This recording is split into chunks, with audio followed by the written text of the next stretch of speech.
It's horrible because it takes you out of like the pureness of who you are. Yeah. You know what I mean? Like Yeah. I never had to deal with anybody cheating on me and stuff like that. And I think that took away that piece of innocence that I could have. Okay, a quick question. Do you remember the person that you were before you first had your heart broken? Or like, before you first had your heart broken for the 6th or 7th time and you decided, actually, what the hell is the point in love? I'm just going to become a bitter, jaded, shriveled up husk of a person. Well, I'm not sure I do. I mean, I remember the wonder of the world. I remember, that sounds really bad. I don't mean I don't feel wonder anymore, but I remember being this really enthusiastic person about love where I don't feel that way anymore. I don't rush into things. I don't imagine the wedding before the second date. And I don't know, maybe that's a good thing. Maybe it's not a good thing. Maybe it's just a thing. But anyway, this isn't about me. This isn't about all of the terrible life decisions I've made. This is about this week's guest, the comedian Glo Butler. Now, we got together to talk about the Fab Lounge, which was a lesbian bar that Glo found when they moved from South Carolina up to Washington, D.C. in the mid-noughties. But, this is Lost Spaces, the show that is about lost queer spaces, but is about so much more than that. It's about the stories from the people who lived there and drank there and danced there, which is my very elaborate way of saying that this conversation is mostly about the checkered love life of Glo Butler and how she came to figure out herself through a myriad of strange interactions with people. Maybe let's just get into it. Maybe I should speak less and share the episode with you instead. Let's get into it.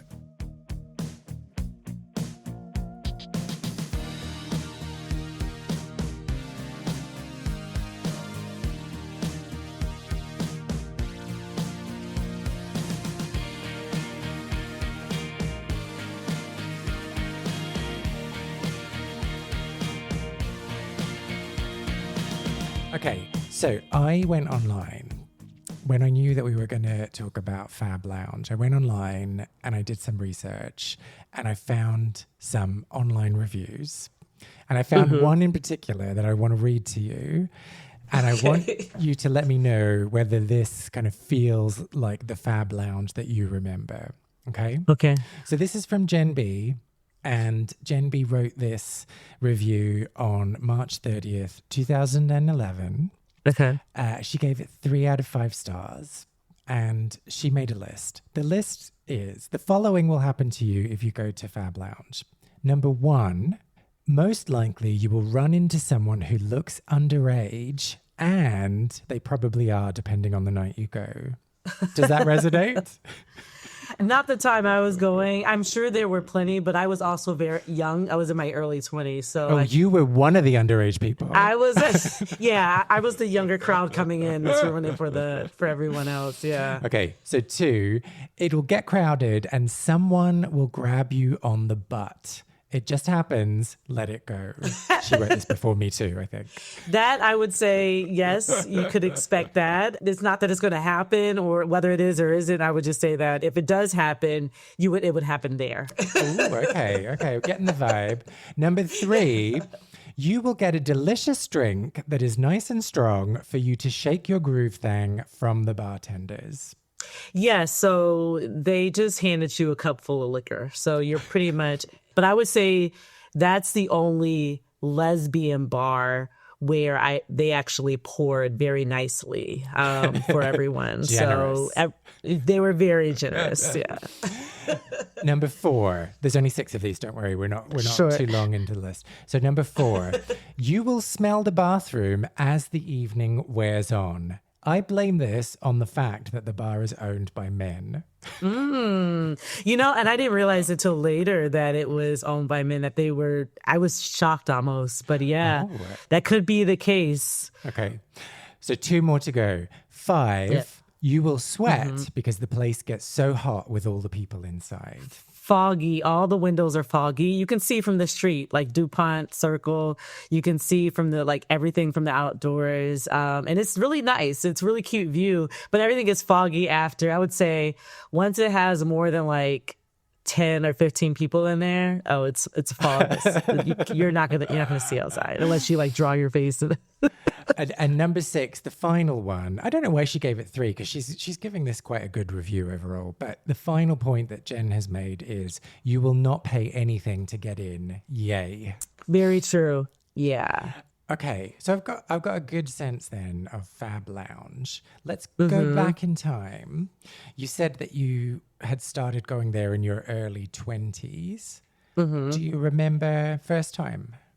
Yeah, I do. It was great. It was a great night because that was my first, just full disclaimer, this was my first lesbian bar. There was like no lesbian bars that I'm from the South, so South Carolina, or I went to USC, South Carolina, and we only had like one bar there called Colors, and I don't know, it may be still open, but nothing I was interested in because it was too many men. It wasn't even that. I didn't even give myself a chance to really experience it like that because I would hear about the type of girls or whatever that would go in there, and they weren't really like everybody was just really heavy butch, like just very masculine, or somebody you just didn't want, like, I wasn't attracted to them. I won't say that they're not cute, but like, and then at that time, being out and gay in like 2000 and what, 6 or 7, it's not like people are just accepting it like they are now, so a lot of times like people didn't want to be seen, if they are gay, so a lot of times like it would just be really empty at a lot of these parties, and I would say I was too nervous in my coming out to feel like that was going to be the thing. So when I moved to DC, actually I visited DC before I moved there. But I visited there. I had a friend who was in law school there, and then she had another friend, a sorority friend, and we went there on my first night there. And we got there. It was like pretty, like it wasn't even that many people, but I was just like, oh my gosh, there's nothing but girls here. Like it was incredible. I was just like, what do I do with this? And then so I just kind of enjoyed drinks and just absorbed everything and observed it at the same time because I was just like, okay, this is new for me. I was about 24, 25 years old, and maybe even a year younger than that. I can't even do the math quite yet. I was probably like a little bit younger than that. But I had a tequila sunrise, and they had amazing, very strong tequila sunrises. Now that drink would be too sweet for me. Ugh. The fact that like anything with orange juice. Anyway, but I had that, and it was really great. We had a good time. We danced. I met some girls, and not like in a flirtatious way, because I was one of those, like, I just felt like I was kind of corny when I was like 23, 24, that era. Like I was just kind of like a nerd. Well, and just to be clear, you're no longer a nerd? I am definitely a nerd. I've embraced the nerd. Okay, I've embraced like who I am right now. Yeah, exactly. It's a different level of it now. Like it went from like being a nerd to try to be cool to like now it's just kind of like I don't care. This is who I am. Take it or leave it. Yeah. Okay. Right. But I think it's one of those things where you're just not really experienced in, interacting with women or just experiencing any of like, I'm just overwhelmed. It was just very overwhelming because the place got really packed, and there was a lot of people that like I either met or there was a website at the time. It doesn't no longer exist, but at the time it's called Downlink. And that was kind of like a dating. It was like an OkCupid site, but it was like also kind of like a Facebook. So like people use it to meet friends, like actual real friends, no hookups. And then people used it to either like try to date. The lesbian dating apps are like a little bit different, of course. The people are more like they just want to, they have morals. Is that all? Okay, is that all it is? And I think that's the part I couldn't stand about like lesbian community in that time. Like now people are like more fluid and open and, sexually. But like before, I just felt like everybody was trying to still be like that good girl. We're just going in so many directions here. I have so many follow-up questions for you. Let's go back a wee bit. So Mm-hmm. I'm really interested in picking up more on you. You used a phrase which was, "I Mm-hmm. was too nervous in coming out." Mm-hmm. Can you unpack that a Yeah. little for me? I went through a phase of like maybe like around 19, 20, where I did tell a friend that, I was like, I think I knew, but it was like, I think at that point. And I was just like, but I just can't see myself like touching women or just like being intimate. Like I didn't think that I knew I had an attraction, but I think stepping out of my shell, what was hard for me. And I needed something like a party like this, or just kind of like, I needed to be in a city, a space where it was accepted. Like I felt like DC, they didn't care. After that, I was just like, you know what? Nobody cares, and everybody's a stranger in this city to me. So I had nothing, there was no space for to be judged or to feel judged because they don't know who I am. But going back a step further, so in Yeah. South Carolina, you've had this conversation with your friend, like, "Oh, I might be." But Yeah. what was the conversation with yourself at that time? It was, "Yeah, I definitely am." Yeah, it was one of those things where like I think I was trying to first like speak it out loud or express interest in it. It just kind of getting the door open a little bit, just so I can just feel a little more. Because my thing is, if I can't talk about it, then I feel like I shouldn't be living this lifestyle, because I want to be able to communicate with other people about, or just to be like, hey, this is what I want, or this is what I like, And because I didn't have after this party and just in general, like dating, because I would have like blinders on. Anything that showed interest toward me, I would say, okay, I was just like, well, all right. I was Okay, more to ask follow-up questions on. But okay. So what was the time difference between you first being like, yeah, okay, I might be a lesbian, and then having this conversation with this friend, taking that tentative step out? So I think I was about 23 when I started. So I had a friend, the same friend. There was a girl in law school at the time. I was a rebound. I'll put it that way. I don't need to, just in case she hears this. I don't think so. Well, but I would just say there was a girl at the time that like my friend knew her friends, and they were like, hey, we want to set her up. So that was like my first like real thing, because I would have. Wait. But when was you having the realization? It wasn't when they set you up. No. It wasn't. I think the setting me up helped me to start being a little more aggressive with it, because I did when I was in the downlink. That website is when I was about, I would say 22, 23, I created an account. And so I would see who was in my area. And I did like invite somebody over, but everybody was either like, anyone that would even give me more than, like a simple exchange of conversation. The one person was like 18 or 19, and it's like I couldn't go out to have drinks with her. And then it wasn't a bad experience. I was just like, I know I need to be feeling more something. Yeah. And so, because it was basically like she came over and then I ignored her after that. Oh, true love. But so I'm interested in the first inklings of your sexuality, like when you started to feel it in yourself. You started to be like, I was in middle school, probably. I was in like I actually had a friend that I asked if I can kiss her. And it was a close friend of mine. Yeah, she was like, okay. She was I would just say she wasn't originally from South Carolina, and she had a little more like, I don't care type of vibe, like do whatever you want to do. And so that was my first kiss at like 16 years old. Like it was just a peck.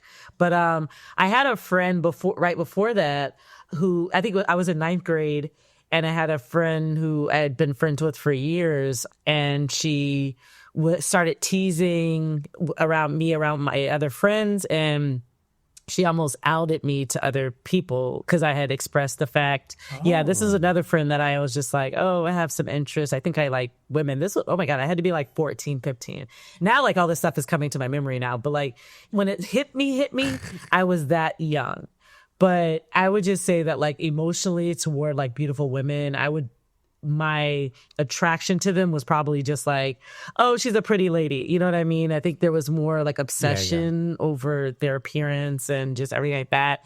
And then fast forward to when I did tell a friend before this friend as a 20-year-old, whatever, that another friend, which kind of ended a piece of our friendship because I was scared that I would get picked on, that people would find out. And I went to our library, like right after she did that, I went to the library and like wrote a suicidal note because I was just like, oh my God, if anybody finds out, like this is what I would do. It was bad. Yeah, it was really bad. Yeah.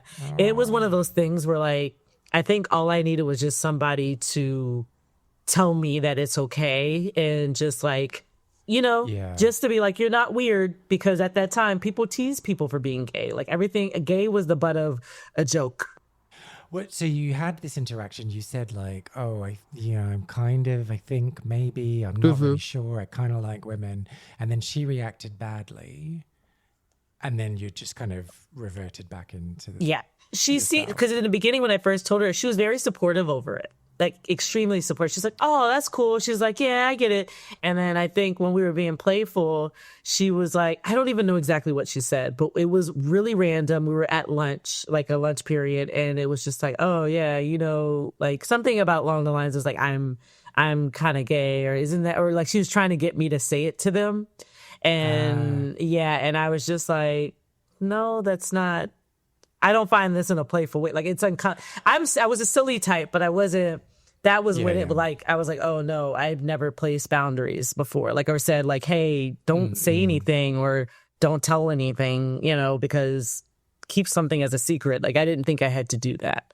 Okay, so she wasn't necessarily being malicious, but she was kind of I really just think it was like very kid-like, very. Not really knowing how serious it was for me or like for me to process this. And also like if you're not experiencing something like this, you know, she like what I know of as that she's straight, you know, so I wouldn't expect her to see what I was understand why right would be such a big deal. Right. Okay. So and then your friendship kind of just got a bit messy after that. Yeah, it didn't like, it wasn't one of those things that I made a dramatic scene. I think it made us communicate less. And then eventually I just kind of stopped talking, like didn't bother like trying to hang out. Yeah, it was one of those, you just grow out of, you know. Yeah. So I wasn't hurt by it, but yeah, it was weird. Yeah. Okay, well, let's not focus on that. Let's focus on this kiss. So you had this kiss with this girl who was just like, yeah, you can kiss me, go on, whatever. How did that feel?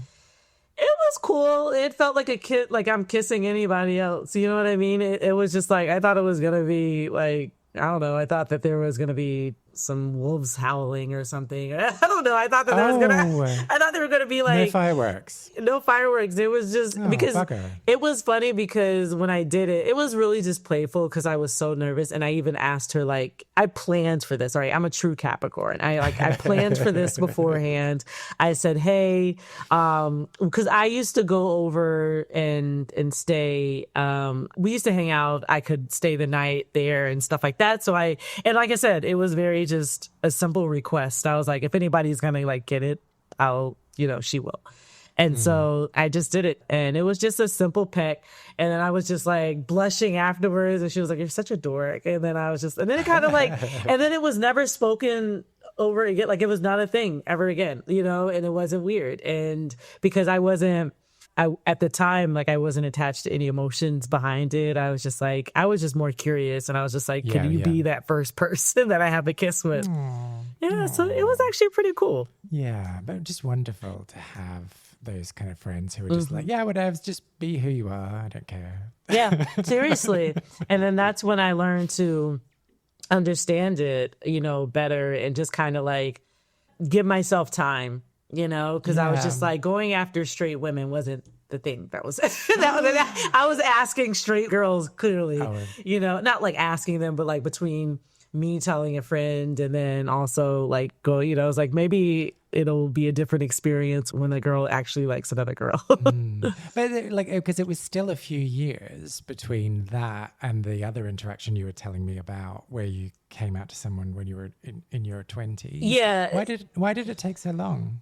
I don't think I thought about it. I actually started dating a guy in high school. Ooh, why would you do that? Right. It was gross because he was a huge homophobe, and not just that, but he was a homophobe, and it wasn't like he didn't go out of his way to talk about gay. It wasn't anything like that. He just like a guy couldn't. Sometimes guys are playful and they'll just like touch you on the arm. Like if you even were to like just rub his shoulder or something, like another male, he would just freak out, and he was just like, "No, that's gross, man. We don't do that." Just a little too macho, but he had like the sweetest, softest side. Like he was a great person, but I just think that he had like maybe some insecurities, and he was young. Like I'm not gonna knock that. There's reasons behind that. I'm sure now maybe he's different, but like. But so why did you? Why?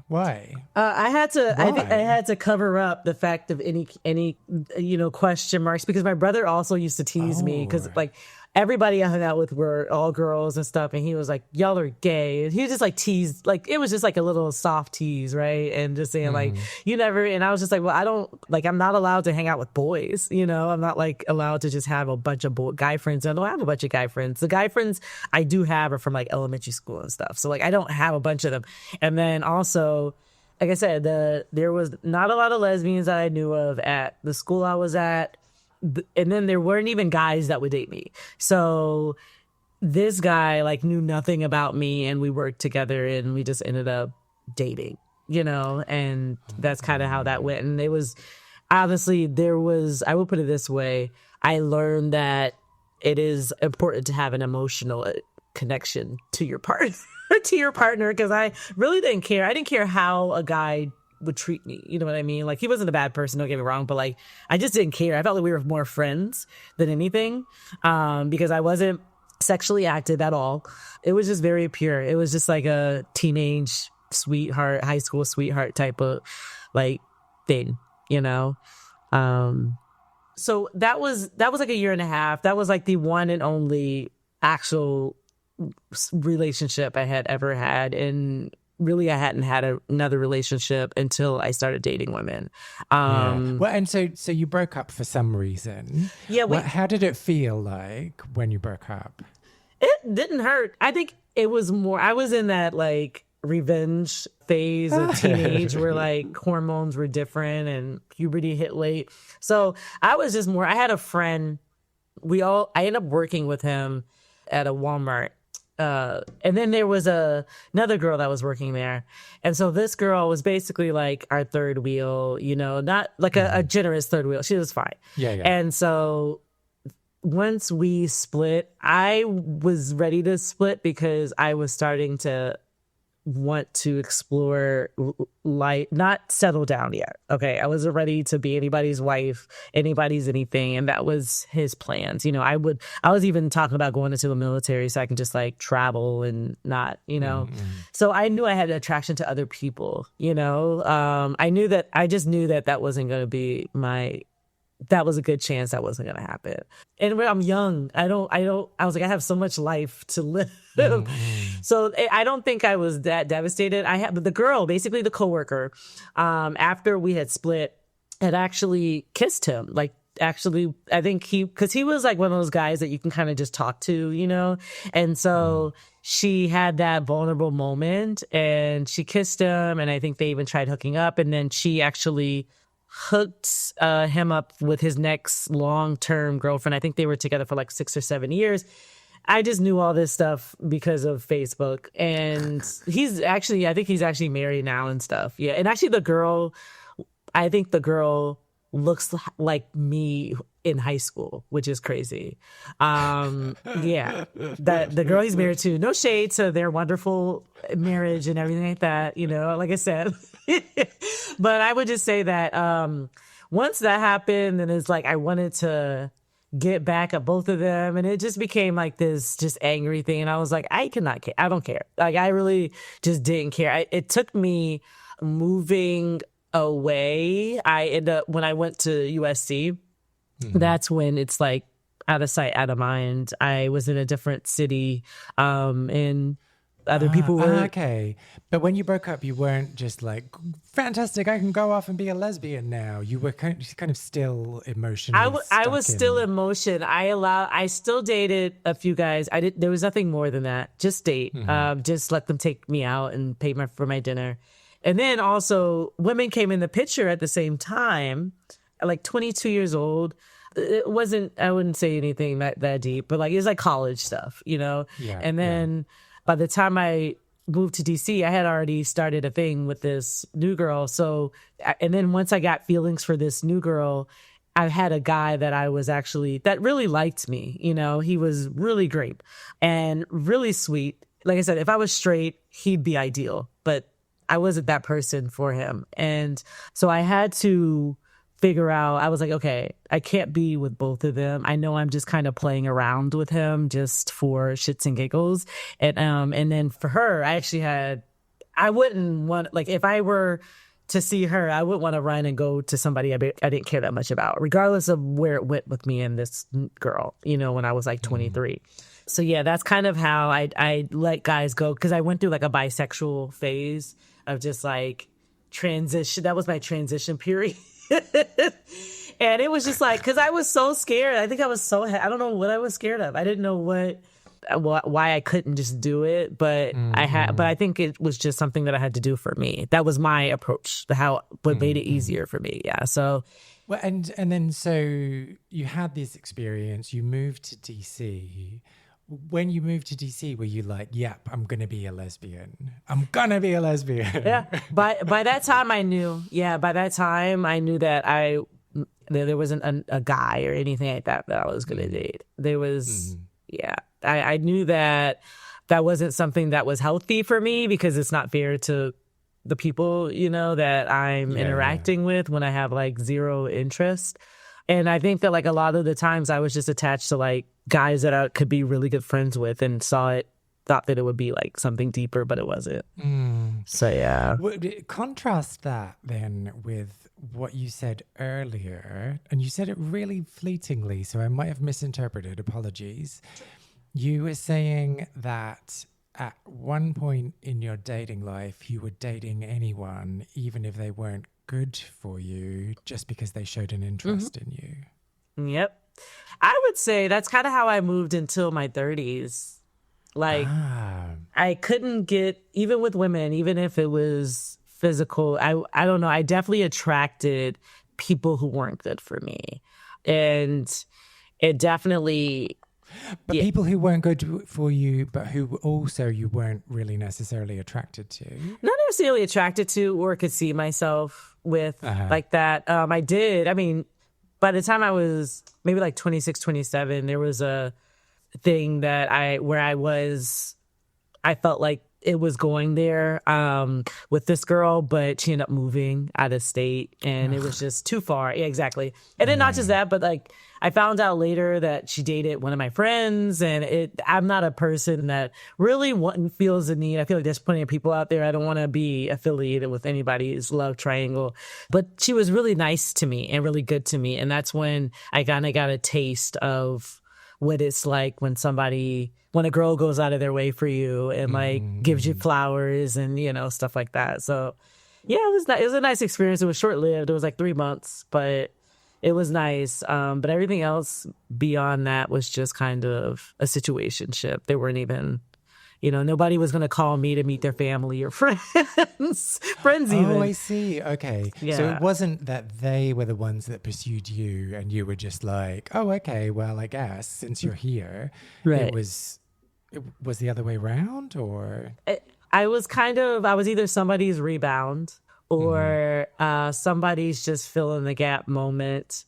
When I say that, it was just sexual, you know, and it was one of those things where like you're spending all of your time that you're not giving yourself a chance to date other people, to see, you know, like give yourself options and stuff. Okay. Yeah. So it was a good lesson, but I would just say that it wasted a lot of time because I feel like I would have also preferred to be alone instead of in situationships because there's a lot of stress that comes behind that and it's unnecessary. Yeah. So What do you think was drawing you to those situationships then?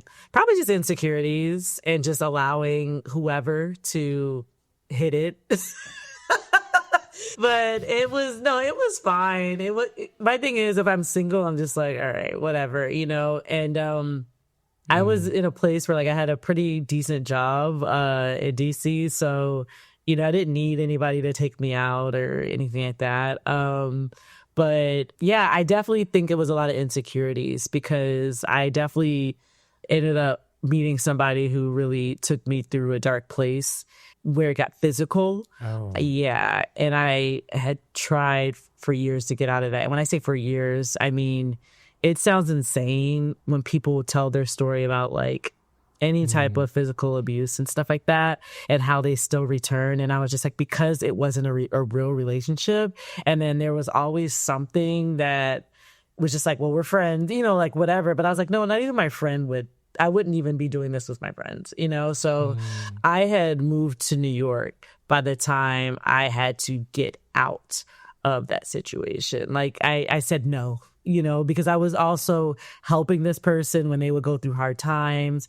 And I don't know if you've ever felt this way, but when somebody is struggling and they're with you, it's like they can't afford to cheat or go anywhere else. So that's like, they almost have to be there with you, So I knew that she wasn't going anywhere, so it was one of those where like, I didn't, so it was a weird mind. It was messy because it was, like I said, I attracted her because of my own insecurities. And I look back at that now. And that went on far too long, far, far too long. And after that, literally after that moment is when my entire 30s have been amazing. Like I've dated people. I've known when to like let it go. I have had a very wonderful, where it was just strictly like sex buddy, and we were healthy and fine and knew our boundaries. So I knew myself more in my 30s. I think in your 20s, you're going through so many different things and I'm attracting just whatever. Yeah. So. Okay. So I just I have a question about sex friends. If you have a sex friend and you have to have a conversation about boundaries, does that ruin it? No, it's uncomfortable because initially we met on a dating site, and it was one of those things where we met and then the conversation didn't go anywhere. So we stopped talking and she ended up at one of my comedy shows. And as a groupie. Yeah, not as a groupie. It was funny because her ex was on the show and they were just exes at the time. And then so he was in New York at the time and she was whatever. And so after that night, she was just like, hey, we had met like on whatever. I remember you. And I was like, oh crap. And I had to go and pull it up because it was so much. It was like 4 months before that moment. And we went out on a few dates. I even invited me and my friends at the time had like regular brunches on Sunday. So I invited her to that. I mean, she was just cool. And then so we did go on a date. And then like finally she was like, hey, I was like, I really like you, but I can't do like this, like anything like serious. And I was just like a little pissed off in the beginning because I was just like, well, what? I was just like, we're so cool. And everything was just so great. And she ghosted me. And I even ran into her at a party and I kind of gave her the cold shoulder, but then felt bad and called her. But no, she was super dope. And like, it came down to it. Like it was even after like my last relationship was probably like the last time we even I would say before COVID was like the pandemic and all that shut down stuff. Like I would say 2018, 2019 was like the very last that we engaged like that. And then over COVID, she expressed some like real feelings for me. And I was like, I don't know. I by that time I was just like, this is gross, Oh, see, it's a mess. I think like I have never had a sex friend where it's just like, okay, no feelings, bye. Like Yeah. there's always someone who catches feelings. Oh, And yeah. it gets messy and it gets weird. And it's so annoying. Like when it's a good thing. It's a good, it's healthy, but like I said, we weren't perfect, and we had to get over a couple of humps for me to be like, all right, if I hook up with you, it's just gonna be that. And then like, because anytime I would see her, I would just run into a bar. I was single, so I always say full disclaimer, because like I only do stuff like this when I'm single. And I was at a bar, I took myself out here in New York, and I saw her, and we linked up that night. Like that's how great and down for. I was just happy that she was one of the like just cool, like not anything. And by that time, it's like I'll say the both of us had gone through like the ghosting and all this other stuff that I was like, me by now. Like, we don't got to do this. Like, just communicate or say you can't or something, or say, leave me alone. Like, I would literally rather somebody say, leave me alone than me reach out to them and they don't respond at all. I'm like, what is that? So, yeah. I think it depends. No. Actually, I agree with you. If I reach out to you and you're not feeling it, I'd rather you say. But sometimes I think it's annoying. This is like happened to me recently. Oh, yeah? Where like you've gone on a date with someone and then like you get a sense that neither of you are feeling it. So you're both just like, okay, well, lovely to meet you. Bye. Yeah. And then they message you later and be like, oh, I just want to let you know I wasn't feeling it. I hate that because it's like, well, I wasn't feeling it either. And so I was happy for us to never, ever talk ever again. Right. But now you've just like made it weird. Yeah, exactly. I was like, this would be like an unspoken thing. Like we could address. There was a girl I went on a date with who was like, I have I don't necessarily have a preference, but a lot of the girls that I have dated are usually like tall or in some form, or taller than me, I would put it that way. And so there was one girl that like I knew her height and I was like, oh, that's regular or whatever. And so she was like much taller to the point where like she was like had a hump, like she kind of walked slouched over. And I was like, oh my God, the reason why I was so attracted, because I love nerds. I love like just a nerdy, like she was, when I say it was such a nerdy situation, that she was so like, you can tell she was like, this girl isn't going to like me, da da da da. And I actually really liked her. She like worked in like making toys or something. Like she had like a really cool job, but she talked down about it. And it was so cool. And it was one of those things where I was just like, this was like kind of a weird date. And we still had a good conversation, but it was still kind of weird. And then, but I was like, like out of curiosity, I want to go on another date. Cause I was like, I don't think that this should be it. And I even told her, I got on my Uber and I told her, I was like, yeah, like, great time. Like, I hope we get a chance to link up again. And she never responded and I was just like, oh, wow. This was the one where I thought I was going to have to be the one to like say something. But yeah, like it was just awkward. But it's so bad. That is so annoying when they get in there first, when you're like, no, I was going to break up with you. Exactly. It was like, no. It was, so those awkward exchanges, like I don't think I would even know how to respond to a text message where somebody's like, yeah, so I'm not feeling it. And we clearly know that like it wasn't going anywhere in the first place, It's good, I suppose, in terms of transparency. I think for me, it's just like, damn it, you got in there first. Yeah. It's so annoying. Now you're going to like walk through the world thinking that I was really into you and you had to like turn me down. But that's not the case. Yeah. I can't actually respond anything because if I respond something, I'm going to look salty and I don't want to look salty. So I'm just going to like have to sit with this. Damn it. Yeah, exactly. There's like, at that point, it's like, what do you say after that, But... yeah. Anyway, sorry, we've gone way off topic. The other thing, though, whilst we're on this, talking about tricky interpersonal relationships, I want to pick up on something you said before, and this is me, like, again, potentially misquoting you. You said that the lesbian community at that time, so thinking back to 2006-ish, were all very like pure and all would like, I want to be in relationships, I'm not DTF. Mm-hmm. What do you think's changed? I feel like everybody's gay now. I feel like everybody has discovered that sexuality is one of those things where you kind of just have to go with the flow of like how you feel. And there are people that are very sure of themselves, but because things have changed. And yeah, the South could be a little bit different when it comes to like being gay, but I feel like even then they have like prides down there that now they have people who are in queer relationships, gay relationships that live and have families and stuff. And I think that now there's more space for it. It's more welcoming. And so I think that anybody that, all the people that are like coming out late in life or just coming out, they have an easier process. I'm not saying it's easy, but I'm just saying that at least they have the safe spaces to be able to interact with other people, like-minded people or like them, a community. I just think times are different now. I think people are just scared. I don't think anybody. But none of that makes you sluttier, though. Right. No. That doesn't make you sluttier. I think that now, like, we just have so many apps that just kind of, now we have platforms. Oh, wait, are you blaming the algorithm for being a I am. I'm just saying, because if you're going to give me an open invite, well, guess what? But I think that people are more blunt now.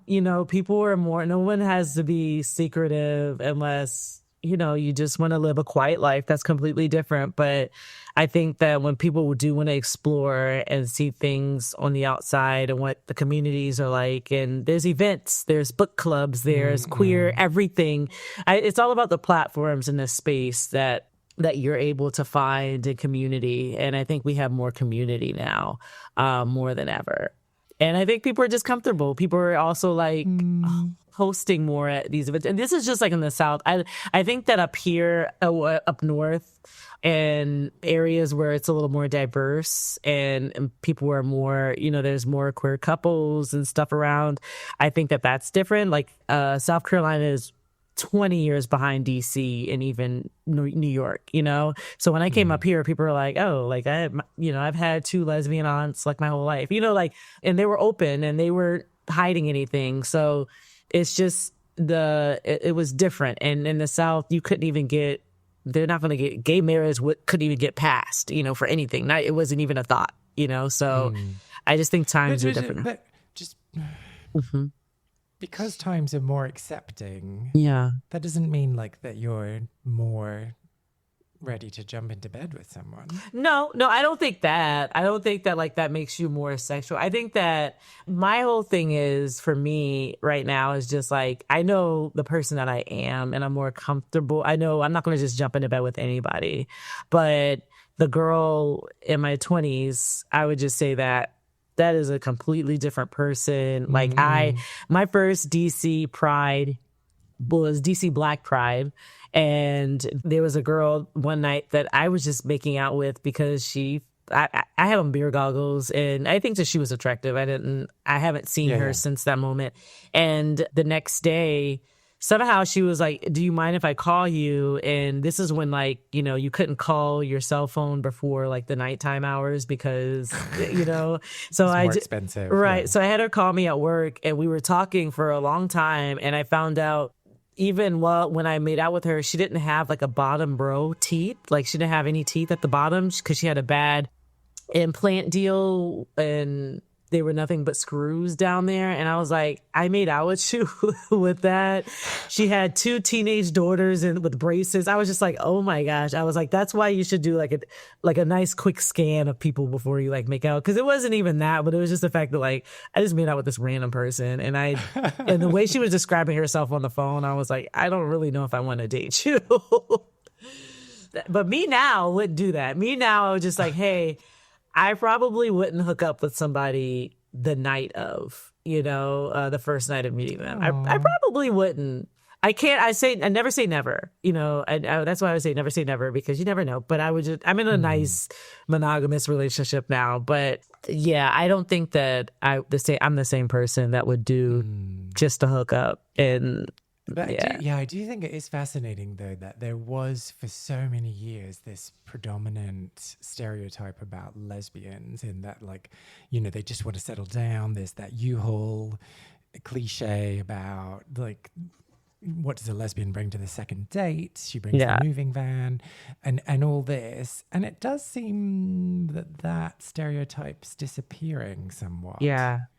A little bit. I think people are just, I don't know. Like I said, like everything just feels it always constantly shifting. And I feel like the new wave, because a lot of it's like, I always look at like the younger generation that's coming in and how they're moving along and seeing what works for them, I think now everybody my age and up, they're probably, I don't know, thinking about other things. Like, I think questions on the first Settling date, down. they're just settling down too much, and they don't have, and not just that, but like when you get a certain age, you need naps. So I can't just party and then followed by sex like that. Partying and following it up by sex is just kind of, I was like, gosh, this is a lot of physical activity. That's a lot of. Look, I can do you one. I can party or I can have sex. That's it. Right. I'm not doing both. Yeah. That's it. That's what I'm saying. I was just like, okay, which one do you want right now? What's most important? But yeah, I don't know. I think as you get older, like you move with the generation that you're in. And unless I'm dating somebody who's much younger than me, like 10 years, that's different. I can expect a 20-something-year-old to want to hook up. I don't know why. I just can't. But when it comes to someone my age, I don't that's really. Interesting. Yeah. Well, because I think that people are not less or more likely to hook up than they ever have been. Yeah. But I think people are just more transparent and honest about it now. So it just seems as though like everyone's hooking up and everyone's doing stuff in my life. Yeah. Just because they just would never have told me in the past because they wanted to protect the image of them as virginal and chaste. And that part too, I think people are more open about talking about it. I think we have more conversations about it and people are also being more comfortable. And because it's like at the end of the day, people are having sex. It's okay. And however you go about doing it or whoever you sleep with, it's one of those things where like it's safe to talk about sex without it being uncomfortable or gross or some moral judgment as well. Yeah, that too. Like, okay, like who's really waiting to get married to do this? There are people who are doing that, but that's what I'm saying, that there's communities for that. But I don't know. I just feel like, there's more conversations. Like my last group of friends, we would always like just either joke about it or just be playful about it. But one thing that they were comfortable doing is talking about sex. And it wasn't like we were going to hook up with each other, but like I've had friends talk about what they like in porn, and come to find out we're all watching the same thing, so it's so it's one of those like you just. Are you sending each other like suggestions now? Not like, at all. I just watched this amazing film. I think you'd love it. Yeah, not that. Well, I do know someone who has done that before, but I would say that no, it's one of the categories that you like. That's what we were talking about. It was more just like, what do you dabble in? What are you curious about? Because a lot of times, like you're not the person that people think you are. And maybe you are, but I think that a lot of times just like our personalities, just like when people get to know us, they see things in us, and when it comes to sex, there's not one person that can automatically look at somebody and go, yeah, I know how they are in the bedroom, Oh, yeah. Yeah, because it's like how you'd never know how someone wipes their ass, right? Like, because you're never, even the person that you're like in that monogamous relationship with, right. like, you just don't know how they wipe their ass. Yeah. I find that fascinating. Oh my gosh. Yeah. Wouldn't that just bother? I wouldn't be able to sleep at night if I knew the details behind that. But, but that's what I'm saying. Especially if they did it in some really inefficient way. Oh, and you yeah. found like, wow, just like, what would you do? Yeah, or I found out from my partner that there's actually a specific way of how you brush, floss, and rinse. So it's all about the order of when. And you were doing it wrong for years. What is the wrong way? Because I would go brush, floss, rinse, but it's floss, brush, rinse. No. Yeah. Did you know there's a lot of people, and when I asked other people, like at work and stuff, they're like, yeah. Like They floss first. they floss first because it's almost like unclogging the toilet first, like unclogging the pipes, and But I thought then that's what brushing did. Brushing kind of like got rid of it. and then yeah, and then flossing did the bits that are like stuck. right, and then you behind. rinse it all out. But because Yeah. once you rinse it out, like you're not supposed to have any water, nothing for like the next, I don't know, 10 minutes or something like that. But that is, and this was, I blame TikTok because, you know, there's always somebody that's like overthinking. But yeah, it's floss, brush. And I'm not going to change my ways. So it's just going to, I tried to do it and my whole day was messed up when I decided to floss. I swear, everything felt weird. It's like waking on, like you getting out of, like you rolling on the other side of your bed and getting out on that side. That's what it felt like. It's worth this. I would say give it a try, see how you feel. Because my thing is, I didn't want to judge something not knowing. So why don't you just give it a shot? If it doesn't, But I should probably do it before bed. So then if it does ruin my day, there's only like half an hour left of it. Exactly. You're like, you know what? Let me just sleep this off. That would be so funny. Oh my God. But that's really how I felt. I was so just like, oh, why did I even attempt this? This is not me.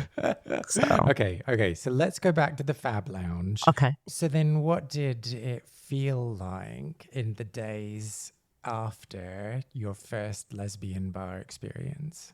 It was good. I think for a fact I knew that like this is where I belong. And then after that, that was the hangout spot. Once I moved to DC, that was like the hangout spot.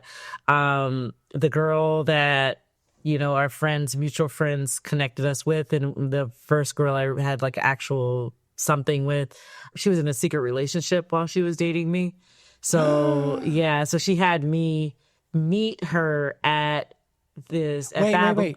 Were you the secret relationship or was the other person the secret relationship? I'm sure I was a secret, but this other person, I think this was the actual relationship that she had, but this relationship came after we had been together. Yeah. Okay. And so this girl, and she would deny that her and this girl have anything going. And even her friends were like, at this point, this girl had moved from a different state to move in with her. And I didn't know that. I found that out after this certain incident, but she had me come to Fab Lounge to just hang out. I think she was just drunk texting me. I was at a friend's place. It was Pride. It was during Pride, like regular Pride. And so I was at a friend's already, and he lived like, I don't know, maybe like a short, maybe like 7-minute cab ride there. And so I went there, and so I was saying hi, and of course I was a little touchy because I'm like, okay, you know, like this is the type of relationship that we have. And so this other girl comes up to me like, you're like, what is this? You know, and she's getting mad at me. And I was just like, I don't know who you are, but get out of my face. And so the girl like steps back and like swings at me. Like she literally tries to punch me. And there was like a bodyguard that had saw kind of how this like was kind of witnessing all of this. He actually grabbed her right before her fist could hit my face.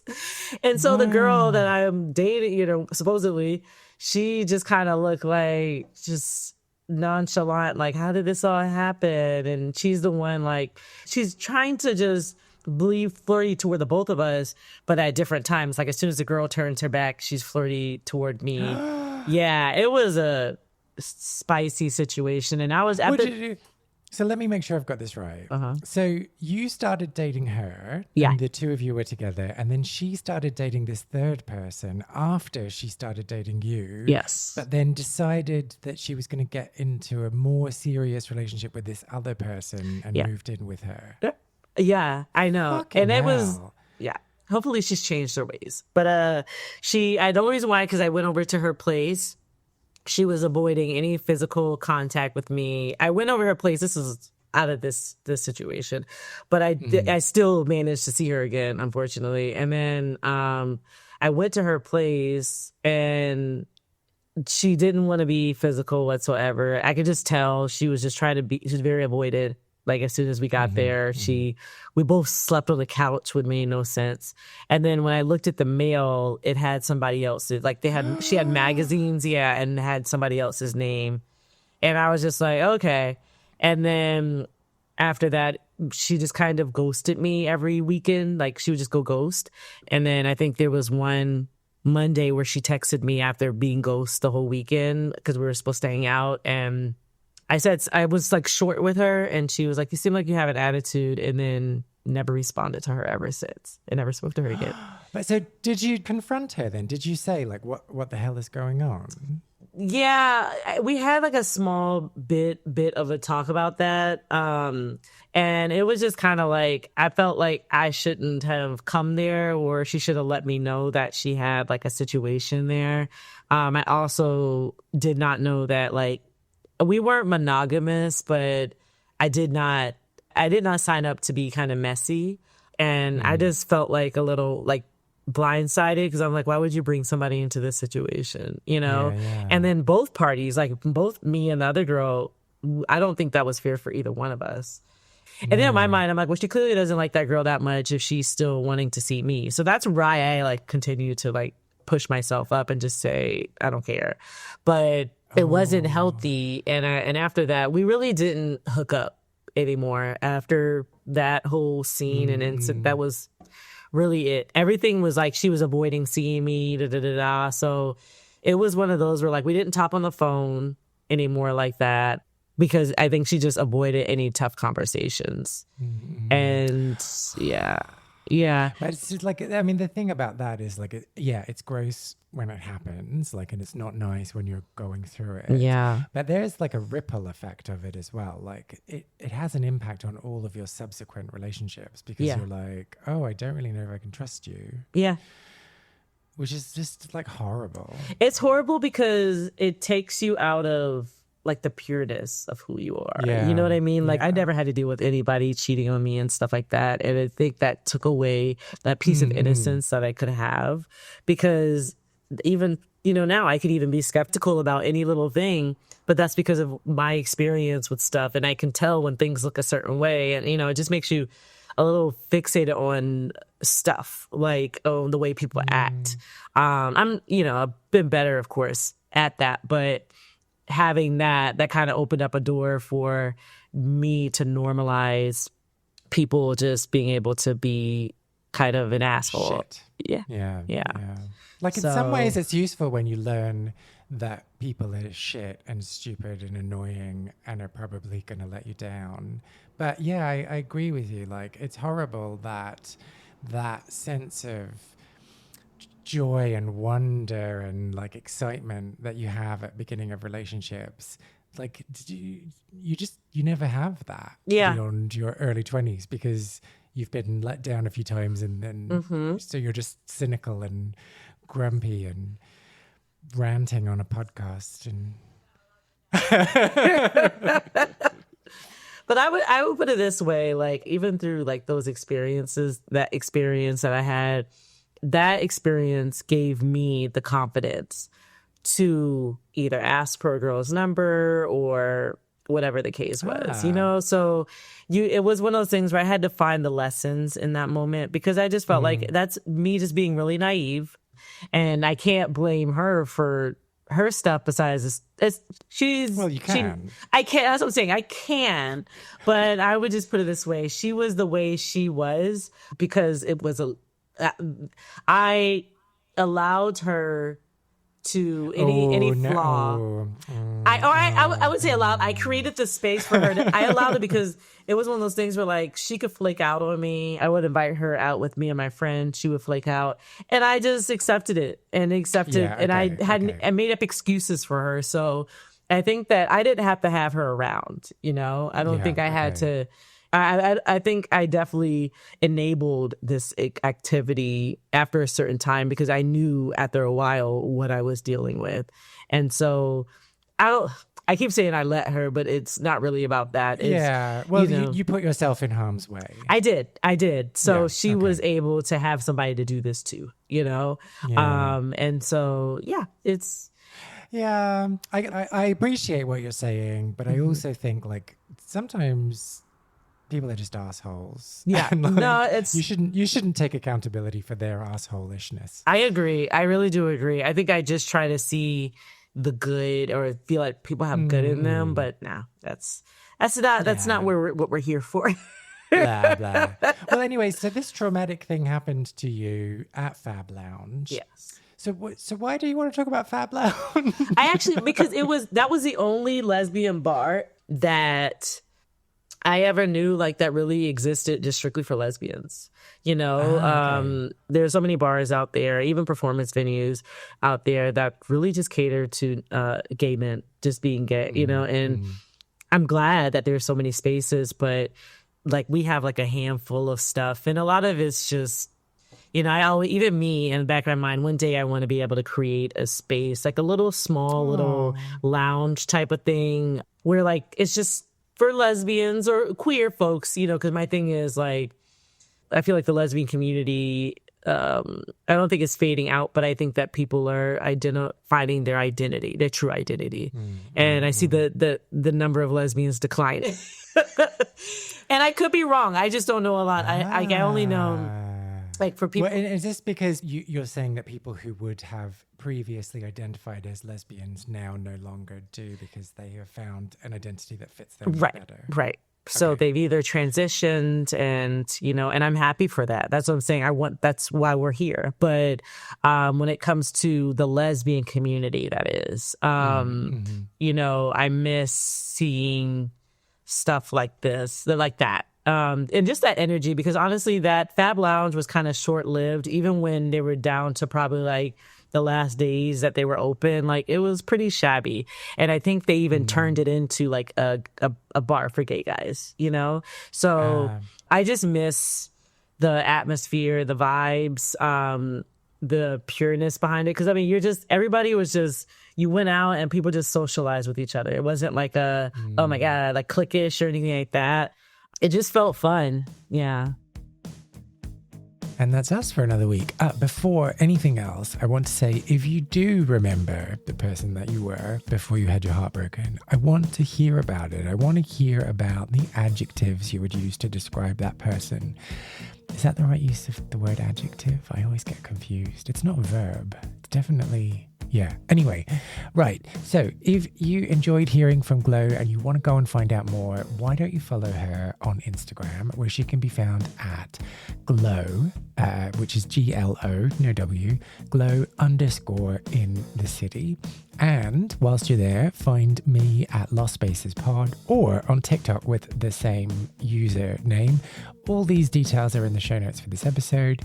I am Kay Anderson. I have loved having you with me here this week. Why don't you come back next Wednesday and we'll do it all again? Bye for now.